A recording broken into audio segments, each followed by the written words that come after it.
Gentlemen, thank you very much for coming to Velvet Rope Marketing for Fitness Professionals. We really appreciate you being here. My name is Jim Labady, and I am here with my esteemed colleague, Mr. Ryan Lee. And we're going to talk a great deal tonight about how to set up your business. How are you going to put a velvet rope around it so you literally have people begging you to become, they're begging to be your client. That's what this is all about, is really how to create a service business that people just can't wait to get inside. So if you've ever seen a business with a velvet rope, like a nightclub, something like that, this is literally the picture you're going to have in your head, is that people are going to be wanting to get into something that they can't have. So I'm going to introduce my friend, Ryan Lee. Ryan, why don't you tell us a little bit about yourself? Thank you. Dan, if you could do a little forward on us. Thank you very much. As Jim said, my name is Ryan Lee. Obviously, all of you guys in here, you know me, I know you. I've been in the fitness industry for over 10 years. Started off as a trainer, went to information products on the internet. So now my business really a lot is helping you guys make more money in the fitness industry and transforming everyone from personal trainers into fitness entrepreneurs. And all of you are sort of heading on that track, which is nice. And obviously one of my main site now is ryanlee.com. You can find all my products there. And pass it back to Jim. No. Again, my name is Jim Labady. I am one of Ryan's original customers. I bought one of his information products, Fitness Info products, and I got into the business of creating information products. Before that, I had a very successful personal training business, in-home personal training business in Tampa, Florida called Achieve Total Fitness. And one of the approaches that I have used and that Ryan have used as well is creating the velvet rope around your business. So that's something that I have used in the past for selling, for marketing, things of that nature. You can find more about me at trainandgrowrich.com. And that being said, we're going to introduce our esteemed panel of guests. So what we'll do is, if you guys just want to just introduce yourselves, just say your name, the business you do, just, you know, a little 30-second introduction. We'll start here with Dan, and then we'll just go around the table. Okay, I'm Dan Huff. I have my main training business is baseball conditioning at baseballstrength.com, and I also do fitness video productions at fitnessvideoproduction.com. My name is Jason White. I am a trainer in New York, and last year I started strengthradio.com, which is an internet fitness talk radio show featuring the original fitness podcast. My name's Zach Evanish, and I have a business where I train combat athletes as well as making products for combat athletes around the world, and that website is combatgrappler.com, and I'm located in New Jersey. Jason C. Brown. I run kettlebellathletics.com and kettlebelltrainingforsport.com. It's a sports performance firm centered around kettlebell training for sport. Next we'll go to Tony, down at the end of the table here.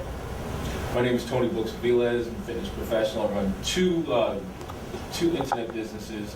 One is thebodyhouse.com, where my clients get information regarding weight loss and health and fitness. The other one is fitnessproductsmadesimple.com, which is geared towards fitness professionals, help them to produce their own fitness products. My name is Leon Watford, and I'm a fitness wellness coach, and I have run a business, fitness, specifically fit personal training. And presently I'm venturing into a fitness camp for women. That's my new project. My name is Frank Dolan. I run a health club out on Long Island called All for Sports and Fitness. You can find that at allforsportsandfitness.com. We specialize in training athletes as well as kids and pretty much everyone in the family. My name is Ryan Dolan. I am actually currently Vice President of Operations for All for Sports and Fitness. Very nice. All right, so we've got all the introductions out of the way. Now everyone just relax. We're going to have a fun ride here. Now, as you guys can see, we really have a diverse group of fitness professionals, you know, studio owners, podcasting, fitness videos, combat athletes, kettlebells. We got health clubs. Leon does phone coaching. Tony does products and speaking. So we're really, it's diverse. And what we want to talk about today is velvet rope marketing and this approach to service business. Not necessarily information products, but this is all about a service business, about getting more clients, because there's, as you know, we've been taught in the past, for all the certifications we took, They spend 5 minutes on marketing, and they say basically you hand out some business cards, and they still teach this kind of stuff. Someone told me the other, you put flyers on a tree. They said that you're putting flyers on a tree. So they expect someone to pay them $100 an hour when you're putting flyers on a tree. So we're going to teach you the absolute opposite of that. Zach's pointing to himself. I think Zach's put some flyers on trees. He just nails it in with his hand. But we're going to teach you the absolute opposite. We want to make it really, really easy for you guys to market and really have people running to you with money. Hey, we're ready to train with you. But we've done this in our businesses and training, and now we're doing it in the business of training. So I'll pass it over to you. No, it's exactly what Ryan said. It's the exact opposite of what every business has ever taught. Handing out business cards, making yourself available, really going out and making a name for yourself in the sense that you're just soliciting business. This is the exact opposite, where you're putting yourself behind that velvet rope, and people always want what they can't have, and that's just human nature. So that's the premise behind this. So it's the exact opposite, basically, of everything you've ever been taught about marketing. And marketing is your business. Marketing is your business. Well, as a trainer, obviously results are what you deliver to people, but marketing is your business. You are, as a business owner, and if you're a trainer, I don't care if you work in a club or if you work for yourself, no matter what, you write your own paycheck, basically. I mean, that's safe to say, regardless of where you work. As if you're a fitness professional, you write your own paycheck. So marketing is your business. So this is a completely different way at looking at marketing. We're going to talk about promoting yourself. We're going to talk about advertising, publicity, using the media for free exposure. We'll get a little bit about prospecting and the actual selling, how much easier selling is because of this type of approach. And we're going to talk about and using information products. We're not going to talk about information products. We are going to talk about positioning yourself as an expert a little bit using information products, because that just strengthens your velvet rope. Yep. So with that being said, let's go now to the next slide. Thank you, Dan Huff. I'll give you a little plug, Fitness Video Productions. See, for helping us out, you get the free plug. .com. .com. People want what they can have, and this is really the essence of velvet rope marketing. I mean, everything we're going to talk about today is all about people want what they can have. Do you have anything to add about? I mean, that's really it. As good night, everybody. That's it. Yeah, we'll see you later. Now, one of the things I was talking to Ryan is I was at Ryan's home today, and he's got a daughter who's not even 2 years old. Almost 2. Yeah, she's almost 2 years old, and she basically wants what she can't have. She's a little kid, but no matter what, obviously kids become adults, and all adults are big kids, and we all want what we can't have. Whether it's a little girl who wants potato chips. She wanted the potato chips. She wanted potato chips, but she wasn't allowed to have potato chips. So no matter what else you put in front of her, what did she want? And she looked all over the house for those potato chips. Yeah. And it's just very important to know human nature is you always want what you can't have, to some extent. And then the key word there is want. This isn't creating an artificial demand. This isn't getting people it's not getting people to want something. It's what they already want. Yeah. Right? I mean, people want to become physically fit. People want to become lean. People want to, get the six-pack abs. Those are the things that people want. So you can deliver what they want, and you just kind of tease them a little bit and say, well, I got what you want, but you can't have it. And that's what makes this so interesting and so unique. Yeah, and again, it's the opposite of I guess I'll use the analogy of putting flyers on a tree, where you're trying to shove it in everyone's face, saying, oh, you want to get six packs, and here's how to do it, and we'll help you, and we'll do all this stuff, and you're always in their face, as opposed to saying, we can get you the six-pack abs, we'll do all that stuff, but I don't know if you're right for me either. And once you start, and we're going to talk a lot about the taking away. It's amazing, the psychology of it, how everything changes. It really flips everything around. And again, this is all about a service business. This is not information products. This isn't, they have to jump through hoops to buy a book or video. This is all about training and a service and people signing up for training. So yeah, and then the last thing would be, in a sense, having a velvet rope around your business, obviously you're not going to have a physical velvet rope. So this is, in essence, an illusion. You are going to, and something that needs to be said up front is, we have some pretty successful people in this room, but some of the people who are going to be watching this DVD are going to be at varying degrees of their career. Your velvet rope has different varying degrees of what you can do and what you can't do in terms of how strong you can use that takeaway approach. So we'll talk about that, but it's just important to know that in essence your velvet rope is an illusion. So that's just just keep that in mind, that there is no physical velvet rope. It's an illusion. And as you create it, and as you get better at this, and as your service becomes better, that velvet rope will just become almost like an invisible wall where people are banging on it trying to get in. Absolutely. So let's go to the next one. And basically what we did was we broke down the velvet rope marketing into 5 laws. And that's what we're going to spend time on today. We're going to talk about each of the laws, and we're going to really go into depth about each of them today. So let's start with, before we get into any law, we got to do some pre-law, right? Jim, I'll let you start with the pre-law. Pre-law. Okay. It's before the Pre-law. laws. Before the laws. Do all these laws apply to you? Again, it depends upon your business. It depends upon where you are in your career. These laws don't necessarily all apply to you. In other words, all the things that we're going to talk about today, they're concepts, they're ideas, there's things that you can use to varying degrees of success. So it's very important to know that we're not just saying, okay, this is the way that you do it, and that's it. Okay, this stuff, all the concepts and ideas work. It's just a matter of how they'll work for you. It can depend upon what you charge. It can depend upon the area of the country or the world that you live in. The type of service that you offer, your niche, your unique selling position. All these things are going to have varying. They're variables. Okay, so it's important to know that these laws, not all of them necessarily apply, but you can take a lot of these concepts and apply a lot of them immediately. Yep, and as Jim said, it depends how much you charge. This is not a license to overcharge. Just by incorporating the velvet rope marketing system, it doesn't mean you could all of a sudden charge $500 an hour and people will be driving to you. And it's not, like as we said, it's not a license to overcharge. And we're going to talk about that in terms of pricing right and making sure that it's the most effective pricing, because some people think if they're hard to reach, now all of a sudden you could charge whatever you want. It's just not the case. So we don't want you to think you can incorporate this and all of a sudden charge $1,000 an hour. It's just not reality. So let's go. So under that, one last thing of that, what it should be is, it's not a license to overcharge. However, it's almost a license to make your life easy, because what happens is if you have competitive prices, with other trainers, this is what will completely separate you and just literally drive business to you, regardless of because the prices are about the same. So you're going to be around that person's price, your nearest competitors. This will just make your life so easy, because it'll basically just be, somebody comes to you and it's a sale. Yeah. This is what it really is, making your life easy. It will.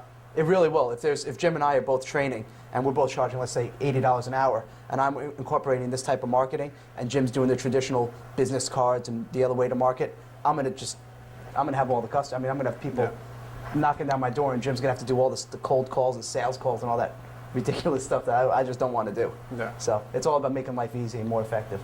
Absolutely. Let's start with law number 1. Law number 1. Okay. This is the one law that cannot be broken. Okay. This is the one law that cannot be broken. It applies to everybody. And that is, you must provide exceptional, extraordinary service and results. Okay.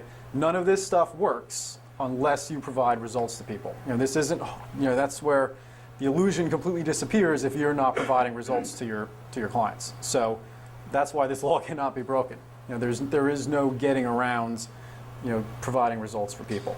And just well, let me just bring up one quick example. Before we started taping, we were speaking with one of the professionals here, and we're not going to mention the name or the company or the system, but we were talking about how this certain training system that this person took taught him to train clients a certain way. I guess we'll put it like, we won't want to give away too much information, but basically this way is not effective in training.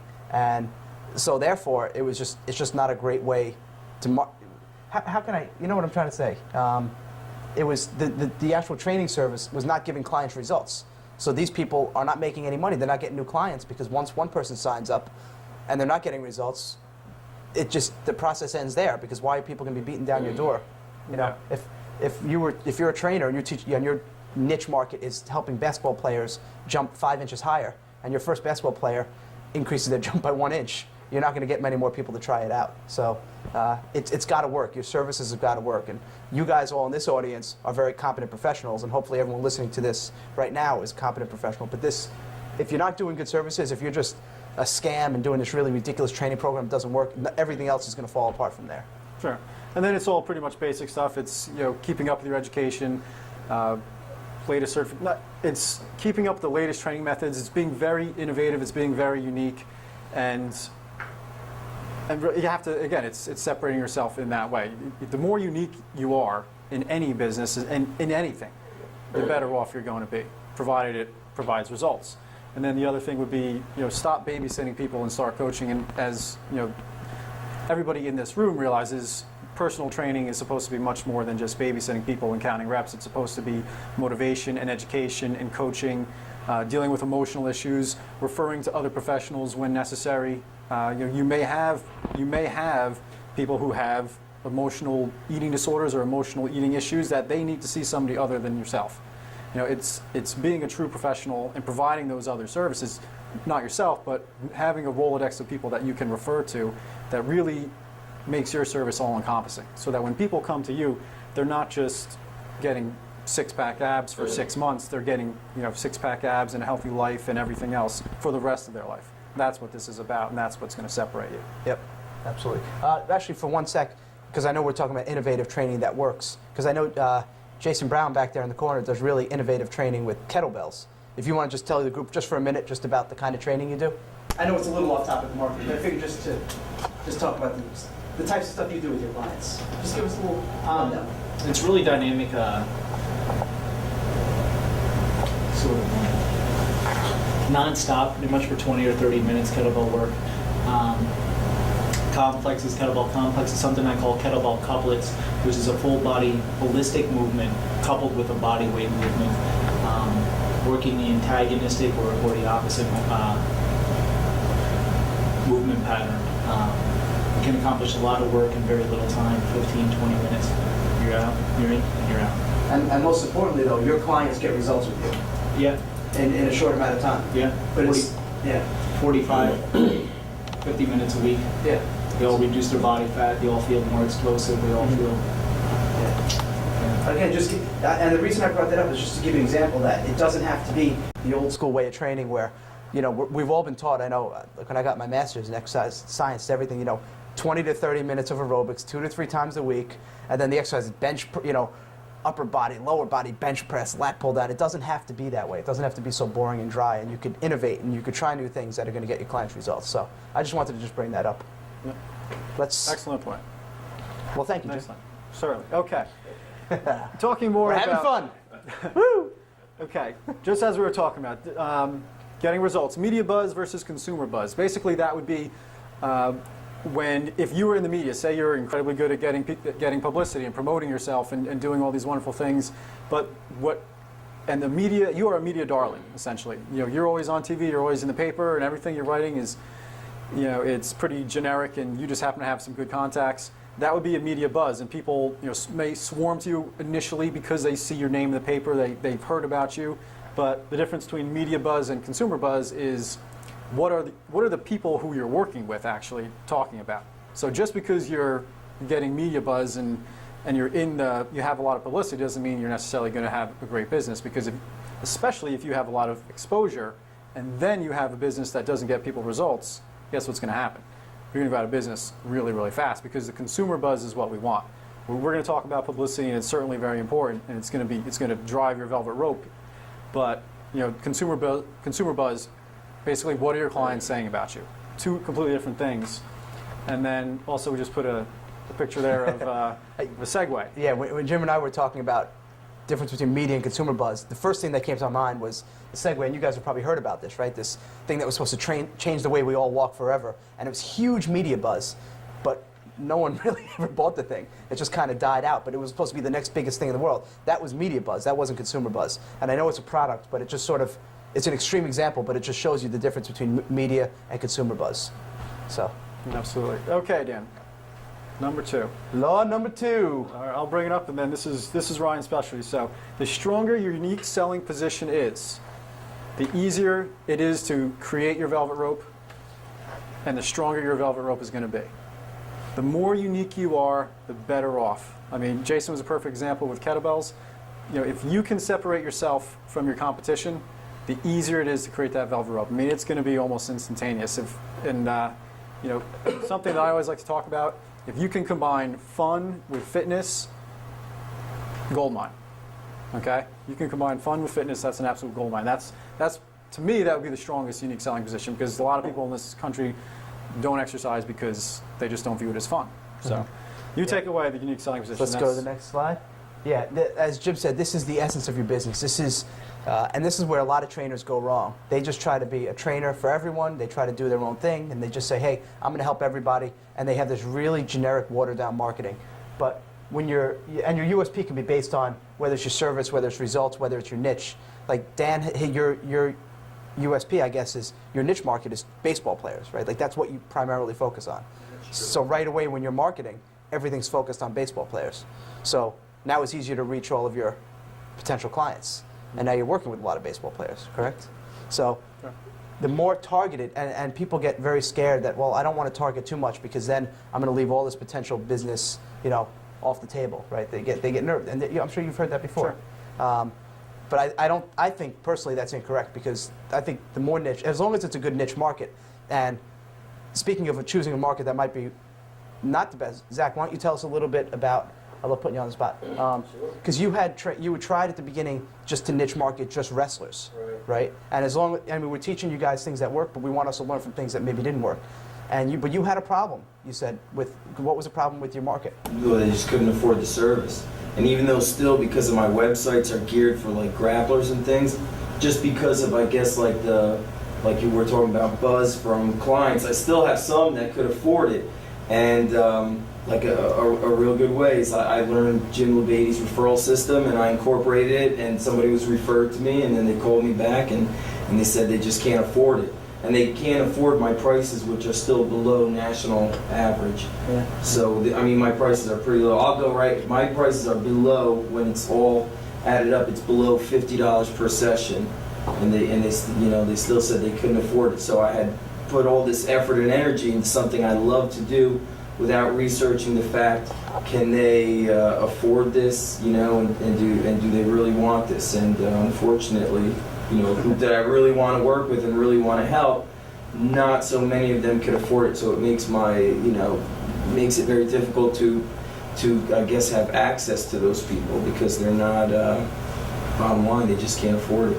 Yeah, so when choosing a niche market, number one, make sure they can afford it, because all the time's going to be wasted if you're trying to market services that they can't afford.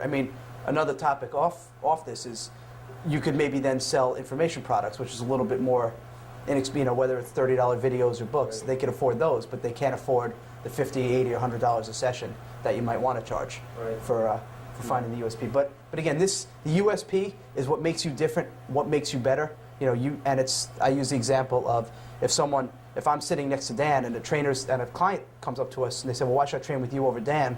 I'd say, well, you train with me because, whatever the answer is. And if you're a baseball player and you want one of us to train you, and you go up to Dan and Dan say, well, you train with me because all I train are baseball players, and I've trained 100 baseball players, and 5 are in the major leagues, and that's why you'll train with me, and that's all I do. And then that's a strong USP, and that's going to, again, permeate through all of your marketing, your entire business, even your studio. Everything is going to be based on that position, and that's it. That's the essence of it all. Yeah. You want to cover the last one, the scope of illusion? Yeah, it's real simple. The scope of your illusion depends completely on the strength of your USP. It's as simple as that. The essence of your business is your unique selling position. What makes you different from everybody else? Because as Ryan and I were discussing when we were putting this together, it is so competitive now with fitness professionals, right? There's just more and more every day. There's more certifications. There's more people coming into the business. You have to separate yourself from the competition, because if you don't, you're just going to, the rest of the velvet rope just doesn't work. You've got to be unique. You have to have something that separates you. So yeah, and it's even, as Jim said, it's more competitive now, and that's why it's even more vital that you guys continue to separate yourself from everyone else. Because if not, the velvet rope can fall apart very quickly, and there's really not much loyalty left in this world, and people will leave you pretty quickly. Whether it's online, whether it's buying products, whether it's training, whether it's training at your gym, they'll leave you. So don't think because you have someone signed up and training with you, you got them forever, because you don't. yeah, and there's another word on competition. It can be a wonderful thing for the fitness industry that now there's starting to be personal training degrees and more college curriculum just geared towards graduating personal trainers. That's a good thing in one way. But what's the bad side of that? You got a lot more people graduating with degrees who are much more competition. So you have to look at that. There's just more and more people coming. So, and if they're coming and they've got a strong USP and you don't, then I don't care how long they've been in the business. You know, they're gonna eat your lunch. Yeah. Good question. What's your feeling about multiple niches? I think you could do pretty well in multiple niches. I think as long as you make sure you separate your marketing. For example, the beauty now of internet is the people start to associate the internet almost with your whole business. You know, so you can really set up little different companies. So what are your niche markets right now? Menopausal women Okay. and post-pregnancy. And post-pregnancy? Yeah. So menopausal and post-pregnancy. So the post-pregnancy, you're talking about right after they give, so some women are maybe in the mid-20s to mid-30s, somewhere around that age. Exactly. And the menopausal will be 40 and 40. 40s. Okay, so it's two different markets. I mean, they're both women, obviously. Yeah. Although that would be, I mean, I would probably separate those two, though. I mean, you could set up two different websites and two different companies completely based on that type of training. Do you have any trainers working for you? No. No, so it's just you. So it gets a little trickier because when you're out there in the public and you're promoting yourself, now all of a sudden you're speaking in one part and they're like, didn't Tony speak about postmenopausal? No, isn't he post? So they're kind of closely related. What do you think about that? I think it would work pretty easily. It depends, like if you were to speak or something, you would definitely want to gear a talk towards your audience, something like that. But if I was just, as soon as you said, I was thinking about what could be your 30-second commercial, your elevator speech, and it would basically be, you know, I have a very specialized business. You know, I work with two types of clients. I work with postpartum women, and I work with premenopausal women. And the reason I work with them, and I get great results, is because they're fed up with everything else that they've tried. Mm-hmm. They don't want to, you know, they realize that they could read a book, but they want results faster, you know, things like that. So you could just say, I'm a very, great word, specialized. You are very specialized. And you can have multiple niches within those specializations. You can't say, I work with postmenopausal women, you know, postpartum, baseball players, Yeah. soccer, you know, you can't do that. But if you had a couple of specialties, especially with women that are related like that, you could definitely do that. Yeah. And it would just be, and those are key words. I have a very specialized fitness firm, something along those lines. And then you would just say what your two niches Yeah, are. especially because they are so closely related. Like, it would be really hard to say in the same speech as Jim said, you know, I work with postmenopausal women and professional basketball players. Because you're just, if I'm a postmenopausal woman, thank God I'm not, I'd be like, well, you're training me and a professional basketball player. What's going, you know, we're completely different. So I think you could definitely work those, if those are your two niche markets, I think you can work them both. Yeah. Absolutely.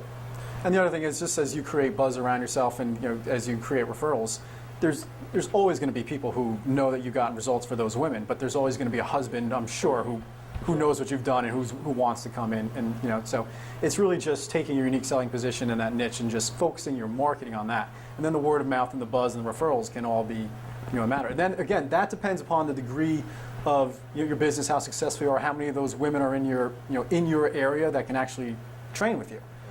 Because that can be, you know, you can literally say, if your business is going that well, you could really wrap that velvet rope all the way around and say, listen, I don't train anybody but postpartum women and menopausal women, and that's it. If you don't fit into that category, I can't help you.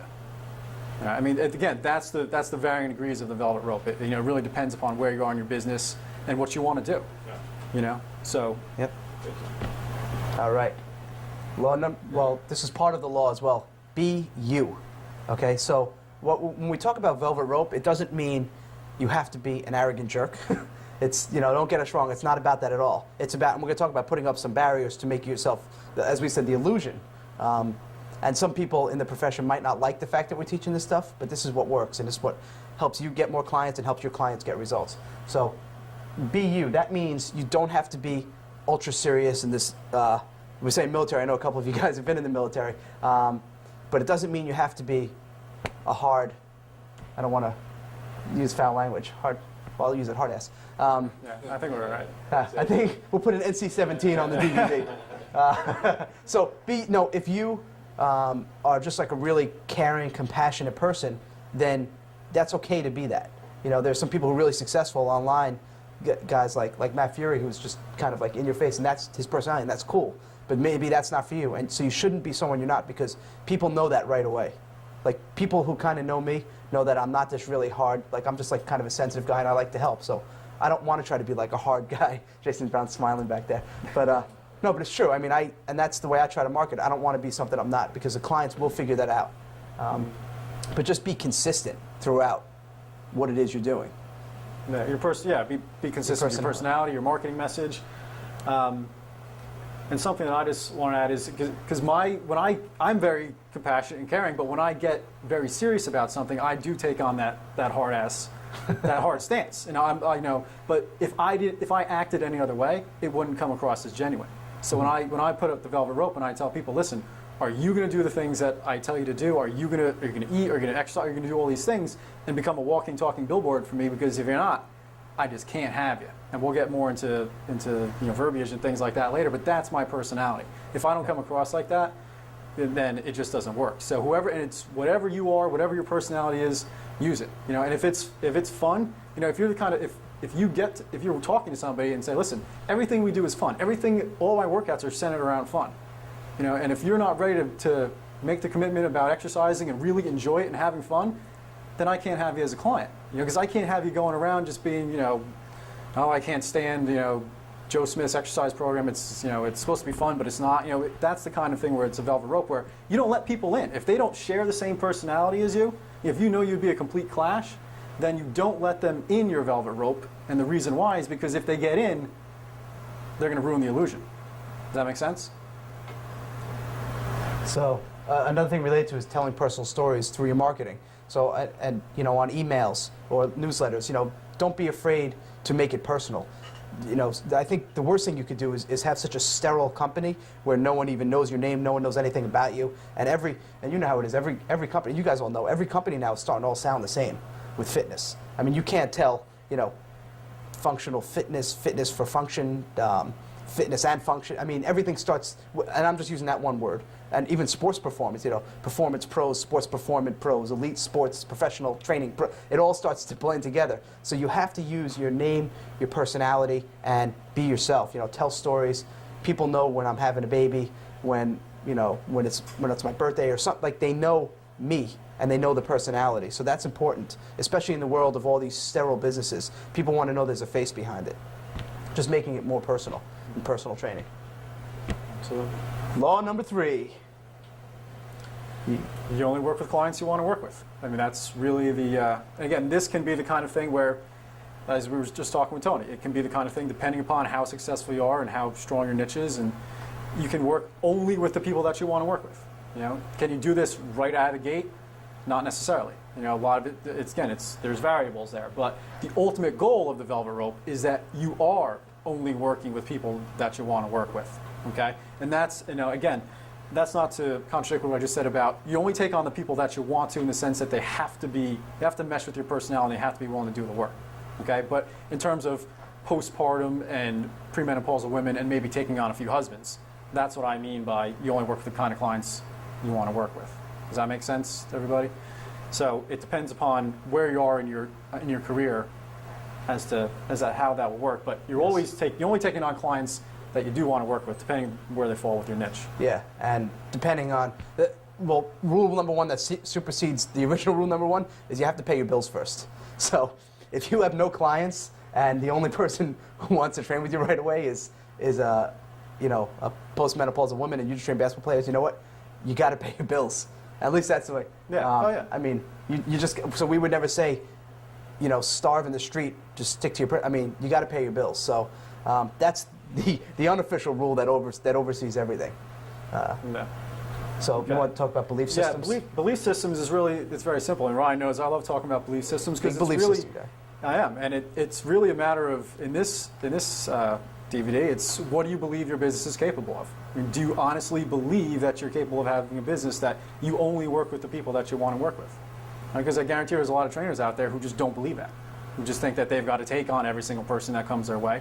And again, in the very beginning, if you have to pay your bills, if you can't eat, then you're going to have to, you're going to have to do some things different. But that's not who this program is for. This program is for people with a little bit of experience but nonetheless, if you have experience, you still have to know that your belief has to be concrete, that I'm only going to work with people that I want to work with.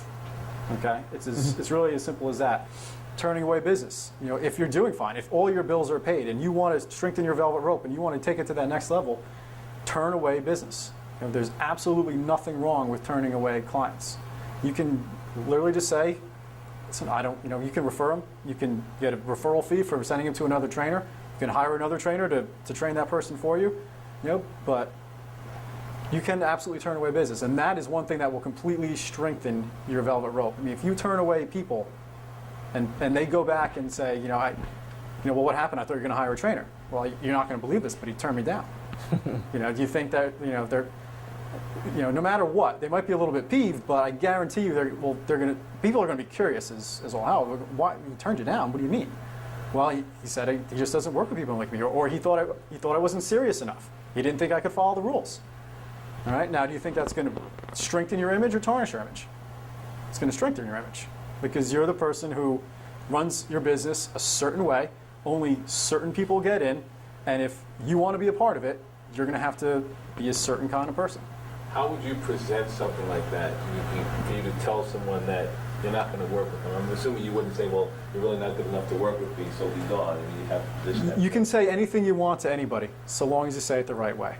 So it would depend upon prospecting, your selling situation, and things like that. If you spoke to them on the phone, you could, and Let's do a little role play for a you second. could do a little role play. So let's just, people buy for emotional reasons, not logical ones. Right. Okay. So if you were to say, if we were to go back and forth, I would just basically ask you emotional questions as to, why do you want to do this? Okay. My wife wants me to lose weight. Okay. All right. So your wife wants you to lose weight. Right. Do you want to lose weight? Well, she wants me to lose weight. That's not what I asked you. Tony, that's not what I asked you. I understand I'm sure you love your wife, right? Sure do. You love your wife, but you want to make her happy? Yeah, I want to make her happy. Okay. Do you want to make? Tell me about it. Okay. Do you want to make you happy? Well, I'll be happy if she's happy. Okay. So, but what does that mean exactly? I want her to stop bothering me. That's why. Okay. She's forcing you to call me. Right. Tony, love to help you, but until you want to do this, because you want to do it, and not because your wife is bugging you, can't help you. I'm very sorry about that, but does that make sense? That makes sense. I mean, it's as simple as that. It's just, I'm very sorry. I would absolutely love to help you. Can't do it. And here's why. And then it depends upon experience. Because I was in the home of a guy who, this home had been worth $4 million. And this was one of the biggest mistakes I ever made. His wife wanted me to meet with him.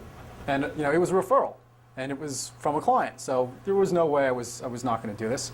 I told the guy, I set up the appointment with the wife, actually, and I had the feeling that he really didn't want to do this. But I set the appointment, I confirmed the appointment. Listen, is there any reason in the world you want to cancel? Because the only way I wouldn't be there is if I'm dead, all right? I get down to my car to go to their home, and I've got a flat tire. So I took a cab, right? I made it. I did everything I said I was going to do. I'm in a $4 million home, and the guy, his family history, basically, he's a good chance he's going to be dead at 50, real good chance. He's about 40 at the time.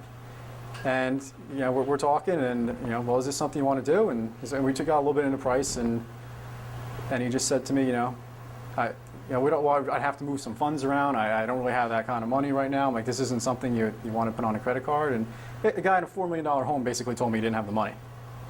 Again, the point being is that I never ever should have gone to that appointment. And if I had known then, I just basically would have said, listen, I would love to meet with your husband, but I can't meet with your husband until he calls me himself and tells me that he wants to do this. Because what happens is, especially with spouses, you made a great point. What's going to happen is they're going to meet with you because that's what will make the wife happy, because the spouse knows, okay, what's the minimum I have to do to keep her happy? Because with him, it was, because I called the wife, just what happened? He goes, he didn't like you. So it could have been any reason, but he did the bare minimum to keep his spouse happy.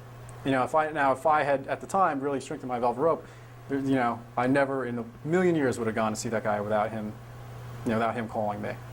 So I'm very sorry. I'm incredibly uncomfortable having to tell you this.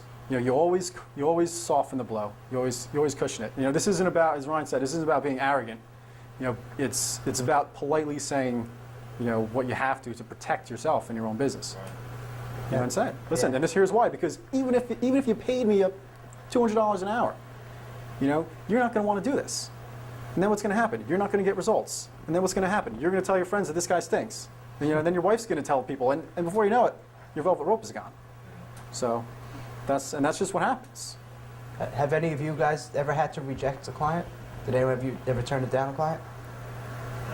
You did. What? You share the story? Just basically, I just didn't have the time for them. I did one the other day. They came to me probably a year ago. The guy never paid me, so I rejected that. I said, it's not going to come back. Obviously, he was coming here and there, so I said, it's crazy. He's obviously not going to get a result. So. Okay. And what about when you took fire? I had a kid, high school kid, whose mother paid for taxes, like 10 or something like that. And this got past to the point he was canceling, and said, when he's ready to come back, let me know. He came to 2, they paid like 12 or something like that. I said, I'll keep it, in storage for credit when he decides to return. Which of course he never did. So. You're like, listen, I'm buying a new car, baby. Yeah. He wasn't getting the money back. That wasn't gonna happen. Yeah. That actually happened to me too. There was when I was training athletes, there was a really wealthy guy, and he wanted me to train his son, who was a soccer player. And it was all the way across town. It was like 20 minutes away. I'm like, you know what? Let me just do it. It was, I don't remember at the time. It was maybe 80 or 90 an hour I was going to charge it. For me, at that time, it was a lot of money. I drove, and I'm like, I have a funny feeling because this kid didn't want to do it, but the dad really wants him to play. I get to the house. I'm ringing the doorbell. No answer. I call on. I actually had a cell phone at that time. Called. No answer. I left, and it was. They called back. They said, oh, the son was sleeping. He fell asleep, which was a lie. So but even at that time, I knew I shouldn't have taken the appointment. And the dad said, oh, well, will you come back and train him again? I said, no thanks. Even though at that time, the money would have been great, living at home in mom's basement. But I just said no, because I just knew from there on, it would have been just terrible, pulling teeth. You say something, Zach? Yeah, I got a story that's sort of in the center of like what all you guys are talking about. Is I had a client who was great. I mean, walking, talking billboard, super. So were his parents. And after when we did thing, I sold him packages of 3 months. And after his first 3 months, the 4th month started getting a little sketchy, and he didn't bring his payment on time. And I said, okay, you've got to make sure that you bring payment. And what happened is the time before that, when they forgot, the father brought it 5 minutes after he arrived. So I thought they'd get it. I called the parents the next day, spoke to them, it was going to come. We got to finally the 4th session, and then we had switched the schedule around, and I had to eventually call because he didn't show up. And I said, look, this is just not going to work out. We're not going to get the results we want. You were starting off so great. I'd spoken to you and your parents about bringing the money on time.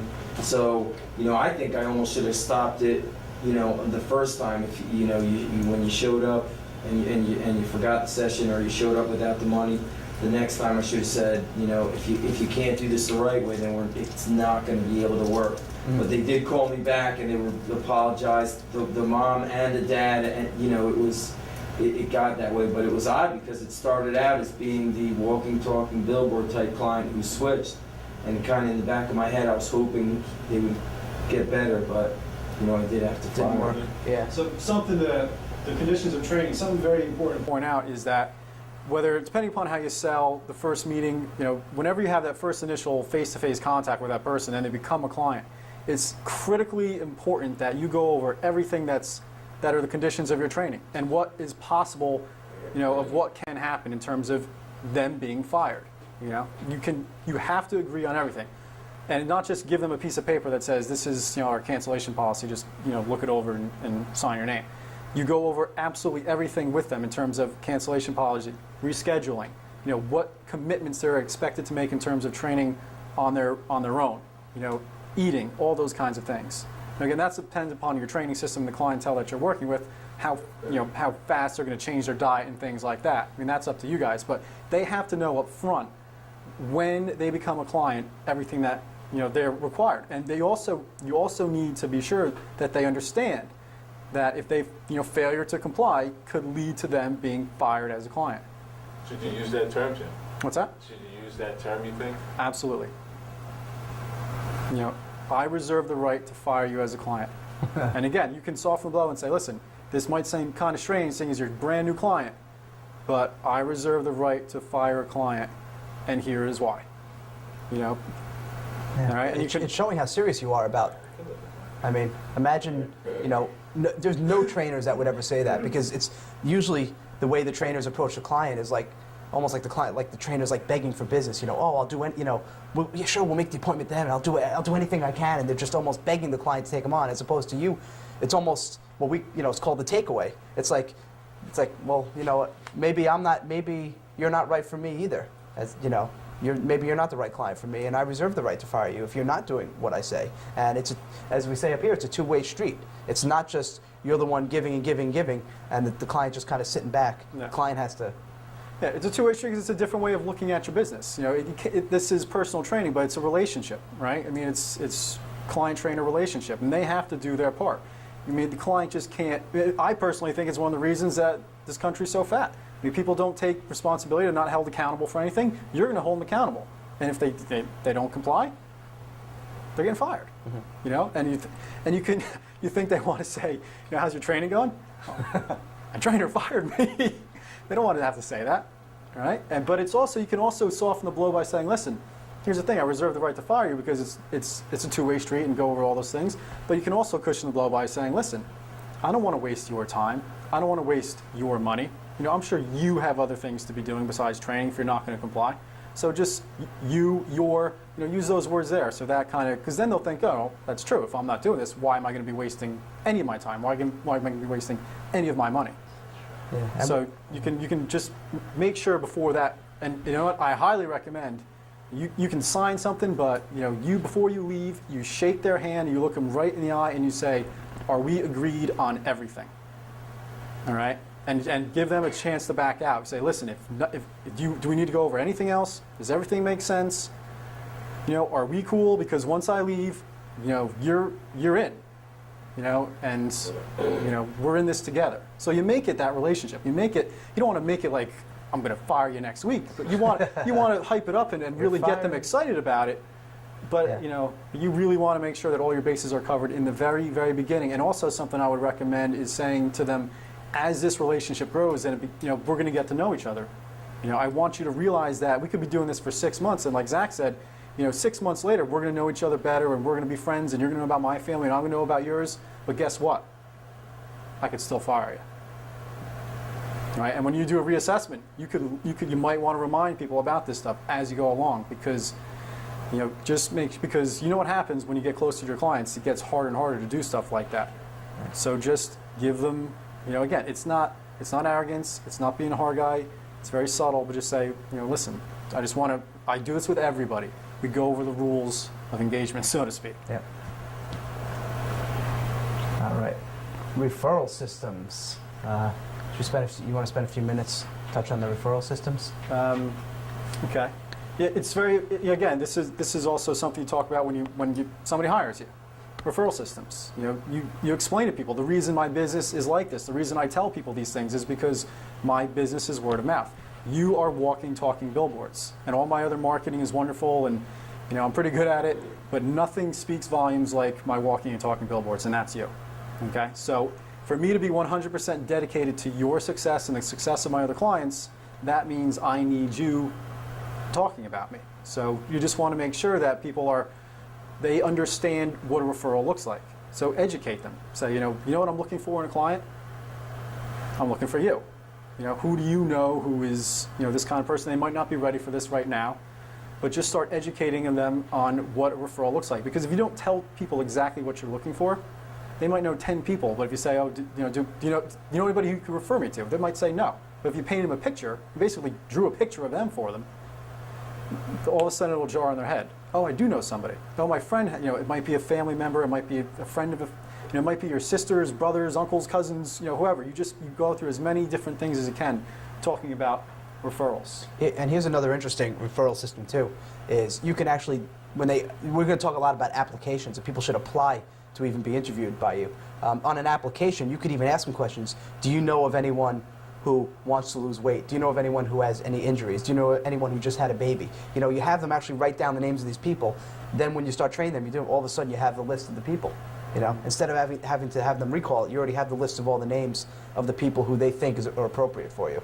Yeah. So And give them just little hints, just talk about the exclusivity a little bit, re-educate them here and there. Just, you can ask people for referrals, ask after sessions, after, the first time you do a reassessment, just kind of remind them, say, listen, you know how exclusive I am and how hard it is to become my client. Who do you think would make somebody, who do you think would be a good client for me? So, just give them subtle little hints, that you are exclusive and it's not easy to become your client. So let's go next to the, here's like a sample system, and there's literally hundreds and hundreds of different referral systems you could do. So let's say, here's a case study. Let's say you're a trainer and you're 80% full with your clientele. You have room for 20 and you have 16. And the way you do your training, let's say after 6 weeks, that's when you do your reassessment. You may do it after 4 or 8, whatever. We're just saying 6 weeks. Then what you can do is create a really, really exclusive report that you never revealed in the public, you never wrote articles about, you never did a product about it, something really specific to your niche. So it's, top secrets of what would be something hot for baseball. Core rotation. A core rotation, but something you've never talked about in the public besides to your clients. A really, really special report. And then you can give that to your clients. You can say, well, how many of your, since we've been together 6 weeks, you're getting good results in baseball, you're hitting the ball further, you made varsity. Do you know of any other, I want to reward you, do you know of anyone who might enjoy this special report that no one else has ever seen? You give them the copies, and then you have on that report, the CTA, the call to action. And whatever it is your system is to get people in, whether it's an interview, a consultation, an assessment, you could say, hey, because you have this report, and because you're a friend of one of my clients, you're already pre-qualified, meaning you don't have to go through the 2 or 3 steps just to get interviewed with me. Again, you're setting up some barriers. You're saying not everyone can just call me on the phone and make an appointment to get interviewed or to get a free consultation. And again, it's a little different maybe for a studio, but we're talking more for the training. I mean, it can work with the studio as well, but especially if you're doing a really exclusive studio, it's by appointment only. So say, congratulations, you're pre-qualified. Call this number, visit this website, whatever it is, and then, we don't want to give you guys the impression that this is all, you just you put the velvet rope, you sit back and never market, because you have to consistently market, but there's a way to market. So if you follow up with a call now, so let's say he gives it out to his good friend, that your client is another varsity baseball player who got the special report, you could follow up with the athlete, and instead of saying, oh, do you want to sign up?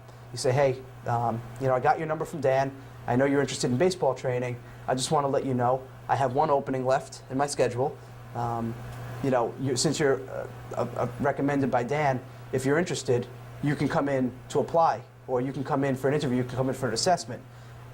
However, you could even, if you want, depending on where you are in your business, you could even say up front, look, my prices are $80 an hour or $100 an hour or whatever it is. We guarantee results, and come on in. And if they say, well, no, after all this, after they got the report, after they were recommended by Dan, if they still don't want to come in, and they say no thanks, say, that's okay. They say, oh, let me think about it. No, I only have 1 spot, and it's going to be gone by tomorrow. So if you don't want it, that's okay. I'm just going to call the next person, but I wish you luck. And they're like, well, no, wait, I'll come in. I'll meet. So you're kind of, again, taking it away. But instead of just sitting back and waiting for things to happen, you can be proactive, but proactive with a twist. Sure. Just it's all about the way you approach it. And you could also you can hire a virtual assistant, have your virtual assistant do the outgoing phone calls. Which would be even better. Yeah, which is even more powerful, because you're so busy working with your clients that you don't even have time to do follow-up calls. Yeah, I mean that I would probably do the assistant. Hi, I'm calling on behalf of Jim Labady, or I'm calling on behalf of Dan Huff. We know your approach. Dan told me he has 1 opening. You were the first on the list. If you want it, you got it. If not, we're just going to go to the next. And all of a sudden, they want They want it, and it's amazing when you can't reach someone how much. Like, I don't have a lot of patience with service people at the house, and we have a what is it, like a Whirlpool hot tub kind of thing, and it's been broken for like 2 weeks, and I literally have been trying for 3 weeks to get a hold of this person to fix it. 3 weeks, and they finally said, well, I can come Tuesday at 2 o'clock, and I'm like, all right, I'll take it. I moved every other schedule around. I think I canceled the call with Zach. I'm like, just come, because I'm dying for this. But if it was, if I had 100 people saying, oh, well, we'll come it's a little bit different. He was taking it away from me, and I would have paid him any amount to come fix the hot tub. It's a little hot tub story. Can never have too many hot tub stories. Never have enough hot tub stories. All right, let's Absolutely. Joint ventures. Joint ventures. You could have exclusive offers for VIP customers. So if you're doing a joint venture, a mailing, something like that with another business, high-end businesses, spas, salons, jewelry stores, you know, auto dealerships, that Mercedes, Lexus, things like that, country clubs. You have to understand that your velvet rope isn't so strong that you always have to, if you're going to do a joint venture of some sort, you're still going to have to provide what's in it for them. What makes sense for for that other business to joint venture with you. You can't just say, I'm Chief Total Fitness and people just love our name so much that you would be happy to send out a letter just on our behalf. And it's not going to work like that. So what's in it for them, always approach your joint venture partner with what's in it for them. And it can be, you can pay for the whole mailing, and it can be a special offer to their VIP customers, which they might be very happy to do. You're paying for the entire thing, and it's just good customer appreciation. Or you can split the cost 50-50 with them. There's all sorts of different ways you can do it, but we just want to make sure that you realize that your velvet rope is for the clientele, not referral systems or joint ventures with other businesses. Yeah, make it as easy when you're doing a joint venture. When people approach me all the time for joint ventures, make it as easy as possible for the person to do the joint venture. Don't expect them to write the letter. Don't expect them to do all the work. And when I get approached, the people I work with are the people who say, hey, I have this great product. Here's a sample. I don't have to ask for it. They say, here's the sales letter already written. Here's the link you use. So it's really easy to do. And whether you're doing a joint venture online or through, it's obviously, if you're doing the service, it's better if you could do letters physically mailed to their house on the company's stationery, not yours. But if it's a high-end jeweler, on their stationery, saying, hey, we have a great relationship with Dan Huff. He trains these exclusive clients.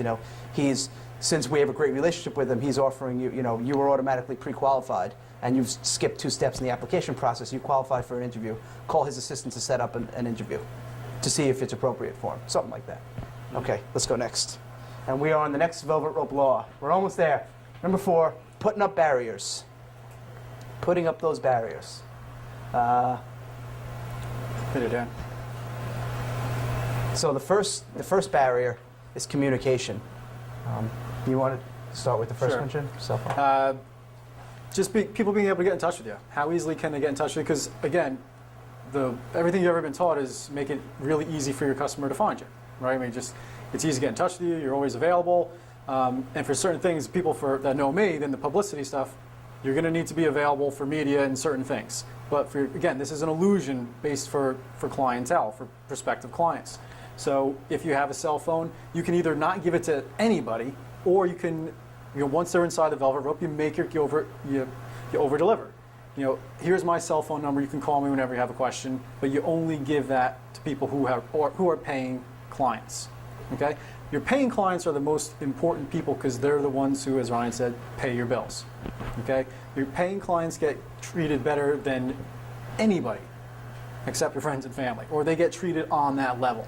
And that's the difference with this. But you know what's funny? You bring that up because I think a lot of people get in the habit, and I've done this in the past, is you have your paid clients, and it's almost like you take them for granted. Mm-hmm. And you're like, oh, they're already paying with me. They're already good. Everything's cool. Let me just concentrate on getting new people. And it happened. And I know I've been guilty of this. And then you sort of neglect your bread and butter and the people who are most important, your paid clients, to try to get potential clients. It doesn't make sense. So really nurture the relationships of the people you currently have.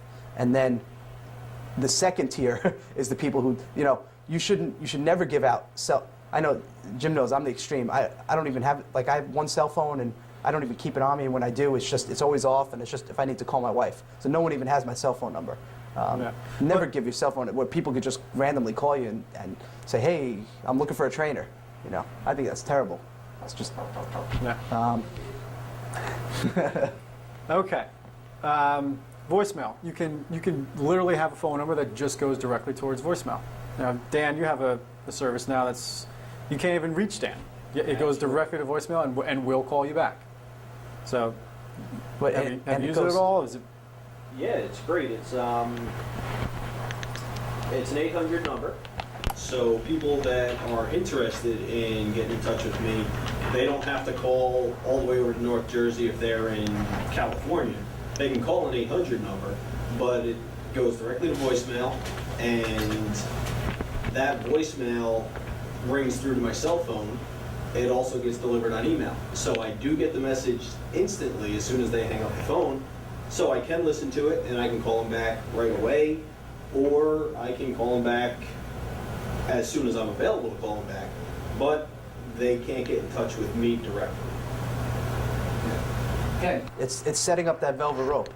You know, do you think you can just call, who's a really well-known trainer, something like Gunnar Peterson, I guess, is a very popular celebrity fitness trainer. Do you think I could just get a cell phone number and just call him as a potential client? I'm sure you can't. And you've got to set up some barriers that people just can't get in touch with you right away. There's no emergency. You know, as Dan said, voicemail, emails are sort of a tricky subject because emails, it requires no thought. I mean, anyone could just kind of go on and just send you an email real quickly, and they expect an immediate result or reply. And you can do, I don't do it, but you can have one of those automated where it answers right away. You know, we're very busy. It's, you know, we'll return the email within 48 hours. I actually have an assistant who goes through all my emails and handles all the little details, and the important ones get forwarded to me. So you can set up some barriers through email as well. Business cards, Jim is not a big fan of business cards. I'm not either anymore. Yeah, I haven't carried a business card in years. I've been at networking events where people have asked me for a business card, and the fact that I don't have one just completely blows their mind. I mean, you want to talk about being the exact opposite of anything they've ever learned. They're just blown away. So can I get one of your cards? Love to give you one. Don't have one. What do you mean you don't have one? Every person here's got business cards, yeah, but I do things a little bit differently. And then they want to know why. And then you can always get their information. You can prospect. You can literally get their information. You can decide right then and there whether or not they'd make a good client. Okay, but having a business card is just, not having one just blows people's minds, and that really does separate you completely. If you look at, you know, I asked Ryan before, ever look at a real estate agent? Ever see a realtor who doesn't have their picture on their card? Every single one of them does. I guarantee if you had a realtor who didn't put their picture on their card, everybody would remember that person as opposed to everybody else. So everybody else just has that everybody else's card is exactly the same. So don't carry a business card. You know, get their information. List building, you can, you know, get them on your list. And this is something, again, that could be, depends upon how much you want to do the velvet rope, depends where you are. You could tell somebody, listen, I don't have a business card, but here's what I'll do. People who work with us have to be on our newsletter for 4 weeks first. So what I'll do is, if you're interested, I'll take your email, I'll put you on the list, and then if after a few weeks you think it makes sense, you know, then you can fill out an application. Especially when you have, like with Jason, unique type of training.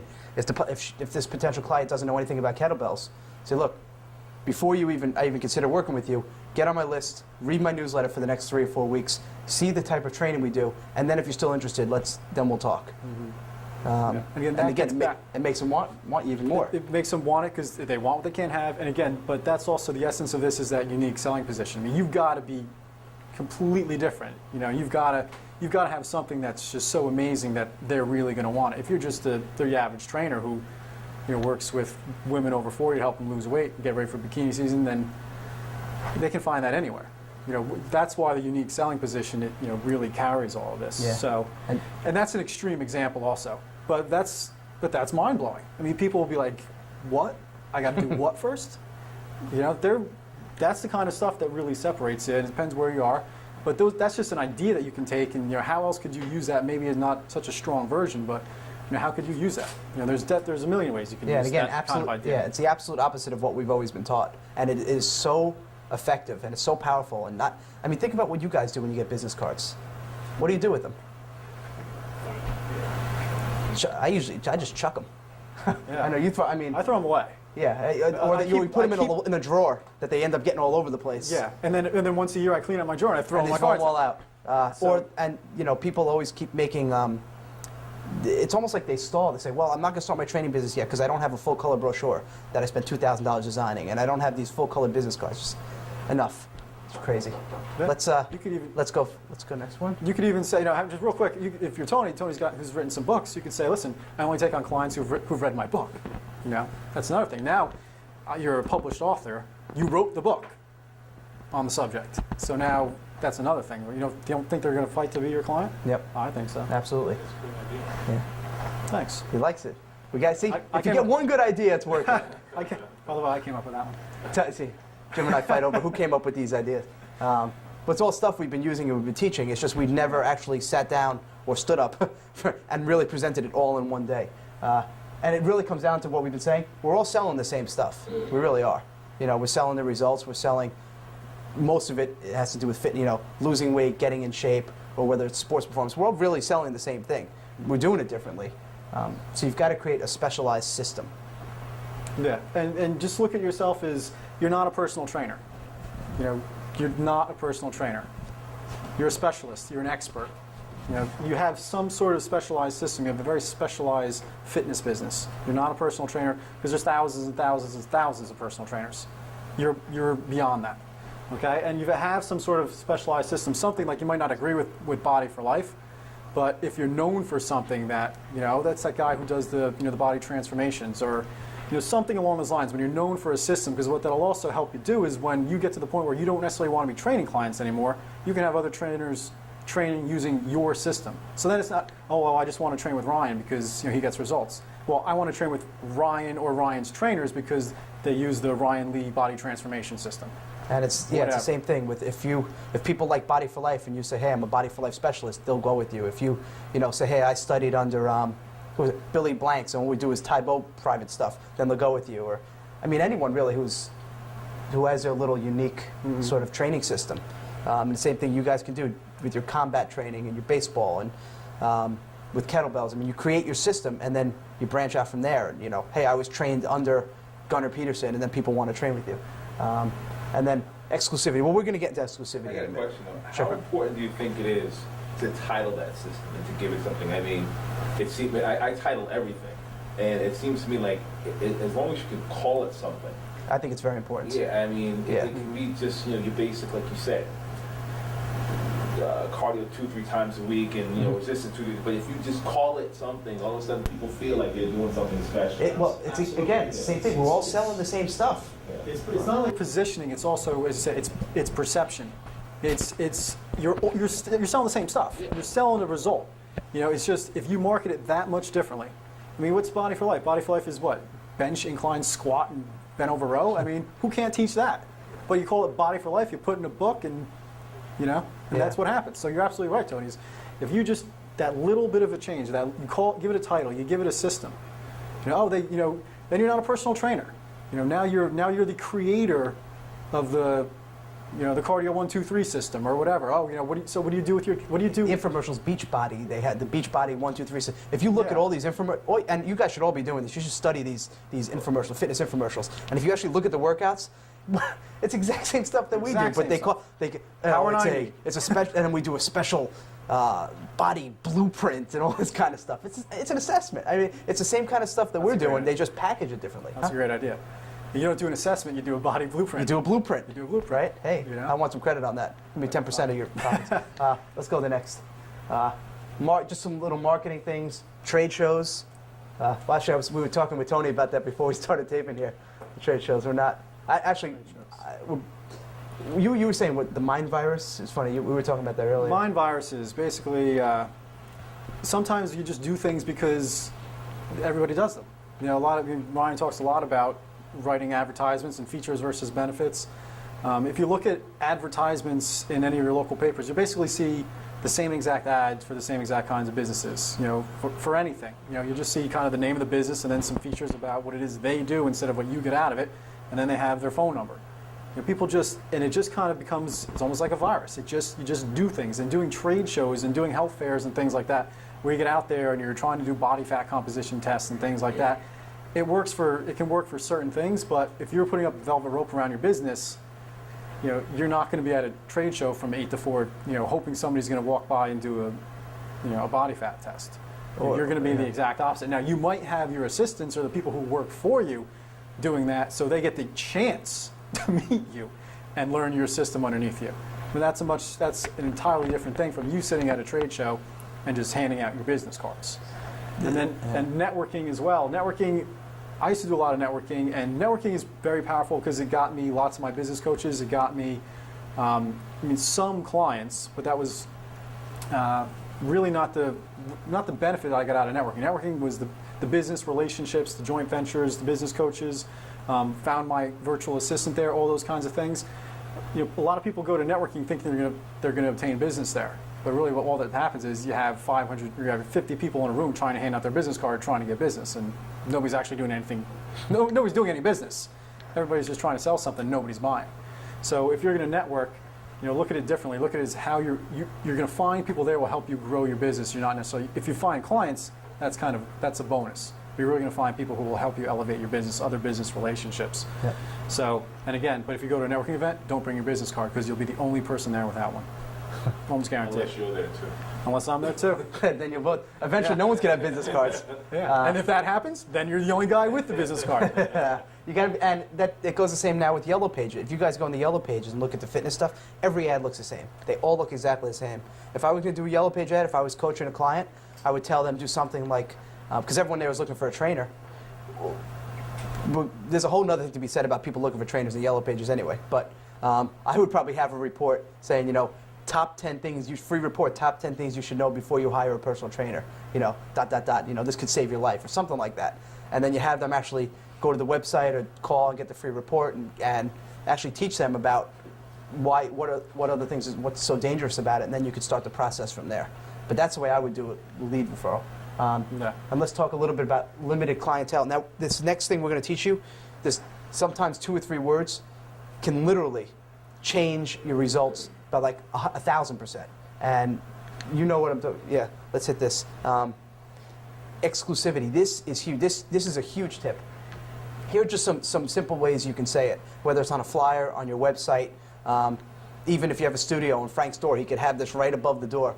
You know, just certain ways to say, hey, this is exclusive. This is not for everybody. And I'm not saying, hey, we have 500 openings. Select clients only. So that's one way to say it. Select clients only. We've got limited spots available. Now accepting new clients by appointment only. And Jim did a consultation with a trainer who was having okay success. He's actually done a really good job of having a system. We're not going to mention his name, but he's in New York. He has a system, and he had average results. He just added one of these sentences. I think it was, what was it, select clients only? He on the bottom, he changed his advertising. On the bottom of it, he just put, now accepting select clients by appointment only. And that, Quadrupled he got his response. so many more responses. Again, people want what they can't have. You know, by application only, by referral only, serious applicants only. Mm-hmm. These are huge little sentences and phrases that dramatically reposition you instantly. It just it changes everything. So those are some. Yeah. So instead of what everybody else is doing, which is call now for your free consultation, you know, you're taking on select clients. Who wants to spend their days doing free consultations all day? Well, I was going to ask you, what's your opinion on free consultations? I think it depends where you are in the stage of the game. I think for most of you guys who are advanced, I probably wouldn't do it. I know I would do. It depends. You know, if you're pretty full and you're doing a good job of having the velvet rope around you, and people are dying to get to you, I would have all these barriers and all these applications. So by the time they get to me, by the time they pick up the phone, it's like they know and you say, hey, you in or out, you know. I actually charge more for the consultation. You charge more for the consultation. And no one balks. When I was earlier on, when I was doing free consultations, people would come late, not show up. Well, because there's no value to it. You know, if it's free, there's zero value. Even with the boot camp I'm doing, if I made it, it's free, but you have to pay the money to reserve the seat. If there was no referral, you know, half the people wouldn't even show up because there's no value to it. If you're going to do a consultation, absolutely, I would make them pay for it. I wouldn't just give out free consultations. Because then again, it shows you're like kind of desperate for business as opposed to, hey, I'm really busy, and if you want a consultation, it costs money. Here are some sample. I was supposed to make it over 2 slides. It might be a little hard for you guys to see. Applications are very important. You know, you can make people apply to get more information or apply just to be interviewed by you. Again, it's a 2-way street. They're not just interviewing you. You're interviewing them as well. So yeah, this could be, just real quick, this could be on your website. It could be questions that your virtual assistant asks. It could be questions that you ask before you even meet with somebody. You want to go through these? You know, and this is just stuff that I've used teaching people about sales, and it's, you know, what made you decide to contact me? Very simple question. And they're going to tell you basically, you know, what was the, you know, I want to lose 20 pounds, I want to do this, I want to do that. What have you tried in the past? How well did it work? What else have you tried? How much have you spent? If you guys are ready, we'll make sure we'll keep this. After we're done tape, we'll make sure we put this back up so you guys can copy it down. I see everyone's struggling to write. Who else is this important to besides you? Which is exactly the stuff we were talking about with Tony. Tony. Who is this important to besides you? Sure. What makes you believe you'll succeed this time? Boy, this time you'll succeed. Yeah. How committed are you? And this is the most powerful question, is what happens if you fail? That dredges up a lot of emotions. So, and then you can literally, when people call you up, if people call you and you ask these questions, or you call them back, or if they're on the website, part of the process can be, listen, if they ask you how much does it cost? Well, I'd love to tell you how much it costs, but I've got about 10 questions I need to ask you first. Well, I just want to know how much it costs. Listen, if you don't have time to answer 10 questions right now, that's cool with me, I understand, but if you don't have time to answer 10 questions, then I just can't help you. We'll just have to end our discussion right here. Because we're just starting, and you don't have time to answer, and you don't have time. So what's going to happen when we actually start working out? Yeah. So those are all very powerful questions, all emotionally based. Yeah, this is very powerful stuff. The internet. So with the Velvet Rope, obviously you're going to be a little harder to get in contact with, but your website should be easy to find. And so it's not like you should keep your web page hidden with some special code in a video game where they have to click on it to find it. Your website should be easy to find. The information should be easy to find, but it should be harder to get in contact with you. Again, if they want to find out about being interviewed, they have to maybe go through a whole application process. There's a big, we sort of go back and forth with should you put the price on the site, and I think it more comes down to if your price is pretty comparable with everyone else in your area, then you could probably put it on your site. But if it's way above, if the average is $100 and you're charging $250, even if you put in the Velvet Rope, you probably shouldn't put the price on. You agree with that one? Yeah, I would agree with that, because if it's completely out of alignment with what everybody else is charging, and then you're going to have to, chances are you're going to have to sell. You're going to have to be able to talk to somebody and close them, because if somebody's, no matter how good you are, if you're double, triple what somebody else is, depending upon where you live, there's a good chance that people are just going to say, I would love to do it. I see all the testimonials, and I'm sure this is amazing, but I got to pay my mortgage. So that's really a case of, if you're comparable, then yeah, it's a great way to prospect and just disqualify people, because if you're a little bit higher than everybody else and somebody wants a $25 an hour trainer, then just, don't waste your time, your time, your assistant's time, anybody's time. If they want a $25 an hour trainer, they can, I don't know what they can do. Find a $25 an hour trainer. Yeah. It's all the same stuff to still get results. Come on. So applications with, giving out free reports, especially a little bit about even bashing, not your direct competitors, but talking about how other trainers aren't doing systems and they're not as qualified or whatever it is. And so what you're doing to bash your competition, in a sense, is you're not coming out right and saying, this guy stinks, she's terrible. Yeah. What you're doing is saying, like Ryan said, you can have a special report. The top X number of things that you must know about hiring a personal trainer, or something along those lines, and make it must know, because I guarantee you if they're thinking about hiring a trainer and they must know what to look for, then they'll check it out, because they're going to want to know. Yes, and then just setting up unique URLs for different businesses for different responses. If you can do advertisements in one area, you could set up a different URL, for different companies for different. You could have one URL that's just an application for one program. So URLs is just a domain name. You could have hundreds of them. They're like $8 a year now. I just set up a little thing, RyanLeeInternet.com. You can get your domains for like $8 a year. Got to do a little plug while I'm talking. All right, let's go to the next one. You didn't think you were going to get without any plugs. Sales for time. We're actually starting to run out of time, so you want to cruise through this one, Jim? Salesman. Sales. Okay. The sales is easy. When you do the Velvet Rope type stuff, selling is really easy. It depends, again, how you want to do it. If you really have a very strong Velvet Rope, you have very solid systems, and people just are banging down the door to get you, you could have your assistant say, okay, this is what it is, and do you want to pay it or don't you? You can really get down to that. So this should really make selling easy. It's a matter of kind of doing the takeaway. If you are doing some in-person selling, it would be the kind of thing where it's really, you're getting people emotional about what it is they want to do, and you can ask them, if they've heard about you, why is it that you want to train with me? And let them talk, and let them tell you the reasons, and with all the good things they've heard and all the things that their friends are doing. And then it really gets down to that very simple thing. Listen, I appreciate everything you've told me, and I understand you're committed to this, and let me just ask you, are you ready, are you really, really ready to become a walking, talking billboard for me like your friend is, or so-and-so like the rest of my clients? Because if you're not, I just can't have you on as a client. And that is extremely powerful, because when they hear that, it's not, You don't need the business. You're financially independent, and you don't need the business. Somebody else will come along. You'll get another client. Do they really want this or don't they? It's just really as simple as that. And something that's very, very powerful is commitment and consequence. Are you committed to this? And what are the consequences of your failure to take action?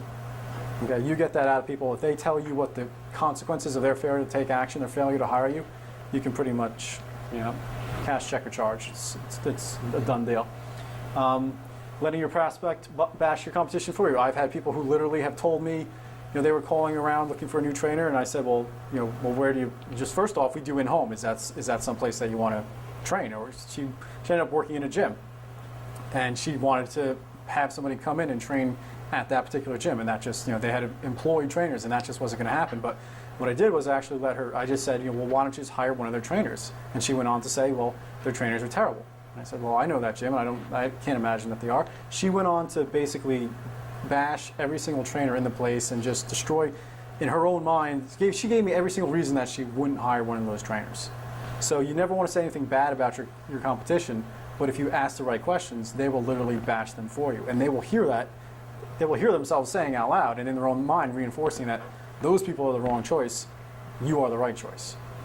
And then using self-promotion, use the media. You can contact the media, pitch stories, piggyback on local stories. Basically, piggybacking is if anything is hot in the media, any stories, steroids, Atkins diet, anything, childhood obesity, the stories that are prevalent in the media, you contact TV producers, radio producers, freelance writers, editors about these topics, and you talk about those kinds of things.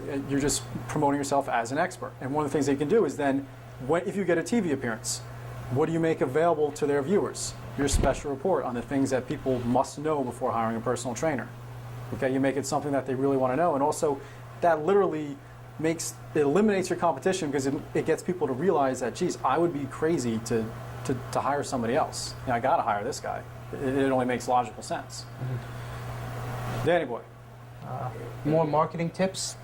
Hiring an assistant is actually much more affordable than you think. You only have to pay them for the hours they work. I know I actually have 2 people working under me, 2 assistants. Jim has 1. They answer emails, answer phones, help product fulfillments. They can call the follow-up calls for you. So you don't have to actually do that. You can concentrate on the marketing and the training. So you don't have to spend all your time doing all these little details, and just go online and look for, virtual assistants. They're really, anywhere from $8 up to like $15 or $20 an hour is probably about the average price. And they don't have to be in your area. One of mine's in California, the other one's in Missouri, and I live in Connecticut. And yours is yours in Florida? Yeah. Okay. Mine's a couple towns over. But yeah. Applications, again, applying, it's a system. Calendar is very important. If you're setting up barriers, you have to really sort of buy into the fact that you are busy, that you are in demand. Because if you don't, the clients are going to smell. They're going to know you're lying. So what I do is I'll book up my calendar. If I don't have anything to do in one day, I'll say, well, that's going to be my writing day, or that's the day I'm doing a certain website. So I know. I'll actually look on my site, and people say, well, can I see you this day? I said, no, I'm sorry, I'm busy. But I know if I need to, I could probably move some things around.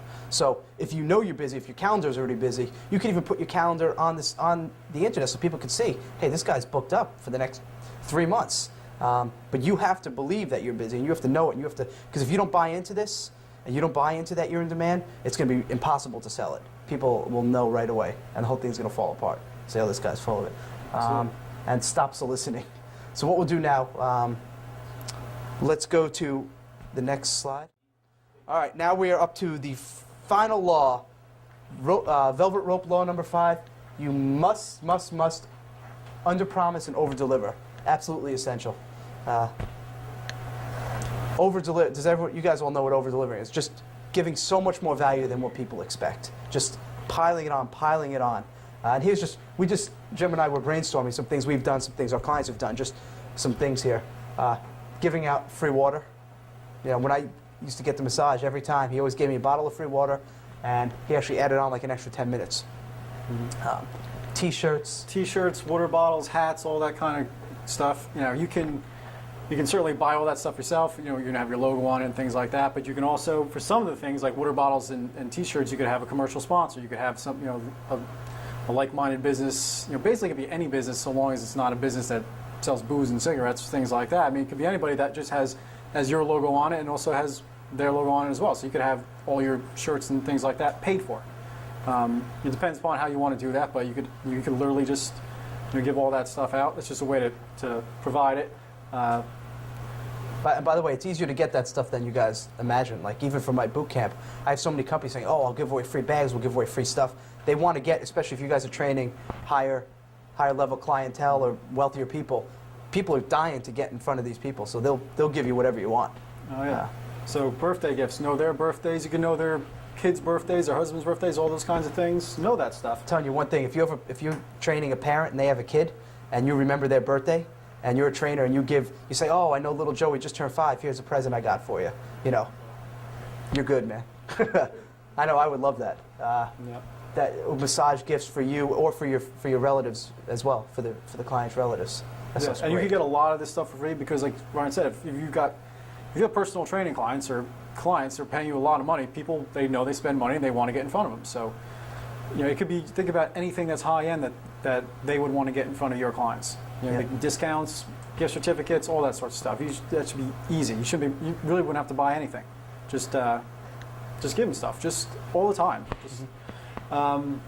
Free online training. You could offer that as a bonus for them. They could get the workouts online as well. Conference calls, telephone seminars for your groups of clients to really bring people together. And again, you can bring special guests on the call as well if you can't get them there in person.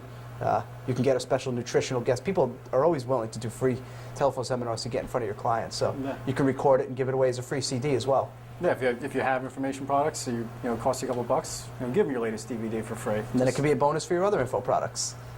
See, then we'll get started. Don't get me started on information products. And then social gatherings. Actually, one of my boot camp kit customers, Scott Colby, he does a great thing with his boot camps. What he does is each camp that he runs, they always go out together. Everybody in the camp goes out for they either do something social, like they'll all go out to eat. Everybody pays their own way. He doesn't buy them all dinner, but he organizes everything. He takes care of all that. Or they go hiking, they go rock climbing, stuff like that. Again, everybody pays their own way, but he organizes the whole trip. And it's just something fun that because you're taking care of everything, it really is valuable, and it's just fun stuff. Okay, and trip, same kind of thing. Same kind of thing. A little redundant. Discounts to other services, whether it's massages, nutritional consultations, whatever. Free information products, you can give them away for free for clients or for VIP clients. Again, giving me an extra 5 minutes, if your session's an hour and, there's some trainers who like an hour, gotta go. And they cut it right off and clients like, they feel kind of a little weird. Like, you can give an extra couple minutes, schedule permitting. Yep. And then a flexible schedule. Again, this depends on how you want to run your business and the type of clientele, but you can make your schedule very, very flexible for your clients. If they're the kind of people that travel a lot and they need you to do things when they need you to, if they're only available at certain times and they want to train maybe at the drop of a hat, you can charge more and you can provide that service for them. So again, it's really going out of your way for your paying clients. People who are your prospects, people who haven't given you any money, I'm sure they're real nice people, but you take care of the people who are paying your bills. And that may or may not include a really flexible schedule on your part. Grocery store tour, another great idea. And even commercial sponsorship for some of the freebies that you get that we talked about before. And those are really the 5 laws, and most of this, all the Velvet Rope marketing stuff is going to fall into that. And then just a minute or two just about growing your business. What's next? What do we see happening? Should talk a few minutes about consumables. Yeah, sure. Just just look for other ways, because if you're growing a Velvet Rope business, you might be charging people a little bit more. You might be working with less people. That's a possibility. So just growing your business, you could be, it depends if you believe in supplements or not, but selling consumables. I mean, the type of things that even after a client leaves you, that person continues to use the line of supplements that you believe in, or certain, anything that's consumable that they would continually purchase from you is a great idea. So, especially when you get them on auto ship. When you get a program, Jim and I are, because we're actually working on a nutritional program where you get them on auto ship, so every month they're getting it, every 30 days. So you can actually make money still without you having, even when your relationship's gone. Yeah. And obviously, you could do information products as well that are monthly, whether it's a monthly report, a monthly newsletter, a monthly paid CD, a monthly DVD. monthly online training, monthly phone coaching, things that you don't have to physically be there as well.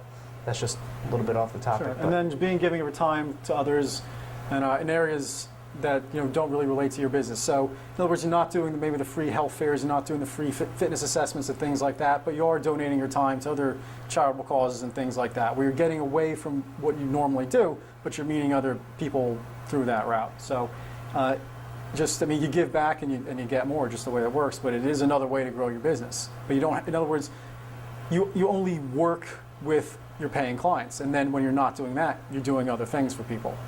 Okay. Yeah, if I'm going to spend a day trying to do things, I'd rather be, helping people, whether it's run a charity race or do something like that. I'd rather be doing that than standing like a jerk behind a booth, behind a table for 2 hours, giving out water. Because I've done that when we've done health fairs, and 99% of the time it's just a complete waste of time. I feel a little silly just kind of standing there. You get just people who want a free cup or free spinal adjustment or free body fat analysis, and they go, oh, thanks. Do you have any more free T-shirts? And they walk away. Then hiring trainers to work underneath you, you can definitely have other trainers working for you who are taking on clients. You can have referral systems where you're doing all the marketing and selling, and you're giving to other clients, or other trainers, where you get a percentage of those profits. Or if you don't want to deal with that, you could also just, in your area, you can be the person, the trainer that trains the trainers. You can give, not necessarily a business, but it could just also be on your training system. So you're charging a premium for other people to learn your training system, but you're also heavily promoting the fact, you're not just doing that out of the goodness of your heart, you're making a lot of money to do it, but the other thing is you're promoted as the person who, I'm the guy who trains the trainers. So there's a big difference in that perception and that positioning. I'm the guy, we're the ones who train the trainers. So if you're using that system, where do you think they learned it? They learned it from us. If you also come up with a name for your training system, you could also license that as well to other fitness professionals. If you come up with, the blueprint, whatever system, and you're training other people, maybe they could pay $500 a year, $1,000 a year to use your name. It's not a franchise; it could be actually just a licensing agreement, and they could use your name. And then putting a velvet rope around you, like with my boot camp, we're putting velvet ropes around some of the events. I mean, you could put a velvet rope around anything in your business, really. It's just setting up these barriers. The more people can't have it, the more they want it. Does that make sense? The more people can't, the more they can't have it, the more they want it. Absolutely. So that's just, that's it. It's just a completely different way of looking at your business.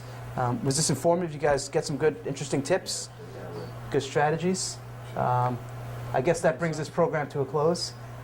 We thank you guys for coming. I hope you enjoyed this, and everyone watching out there in the viewing public. My name is Ryan Lee. This is Jim Labady. Thank you very much. That is it for the Velvet Rope Marketing for Fitness Professionals. Hope you enjoyed it. Take care, everybody. Put up your velvet rope. Please sit, everyone. Sit. Thank you. All right. And we are out.